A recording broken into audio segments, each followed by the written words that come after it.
나이가 들면서 여자는 남자처럼, 반대로 남자는 여자처럼 변한다고 합니다. 50대에 접어들면서 남편들은 명예퇴직이나 정년퇴직을 하는 경우가 많고 부부관계도 예전 같지 않아 의기소침해진다는 것입니다. 반면 부인들은 동창회나 계모임 등 이런저런 네트워크를 통한 활동을 활발히 하면서 점점 씩씩해지게 되는 것입니다. 이것이 황혼이혼의 한 원인으로 작용하기도 합니다. 그러나 남성의 여성화와 여성의 남성화는 이 같은 사회문화적 요인 외에 호르몬의 영향도 크다고 전문가들은 이야기합니다. 나이가 들면서 여성에게 지배적이었던 여성 호르몬이 감소함으로써 여성 호르몬에 비해 남성 호르몬의 비율이 높아지게 되며 남성은 이와 반대로 남성 호르몬이 감소하게 되므로 자연히 여성 호르몬이 증가하게 되는 것입니다. 즉, 여성에게는 남성 호르몬, 남성에게는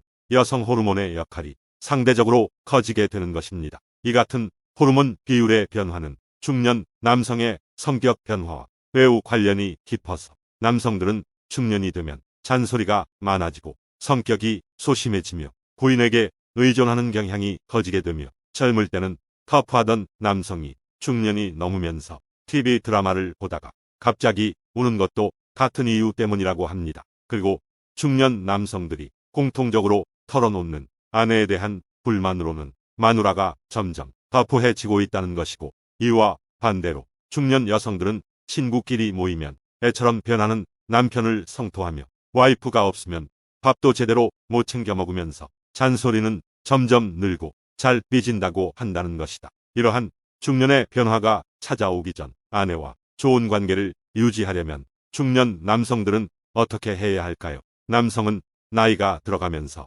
일명 똥꼬집이 강해진다. 그 이유는 남성은 본디 이성적으로 문제를 해결하려고 하기 때문에 아내의 말에 공감하기보다는 옳고 그름을 따지는 성향 때문에 아내들은 남편과 대화를 싫어하게 된다. 그래서 중년 남성은 아내의 말에 인정과 공감해 주어야 합니다. 그랬구나. 속상했겠네. 뭐 그런 사람이 다 있어.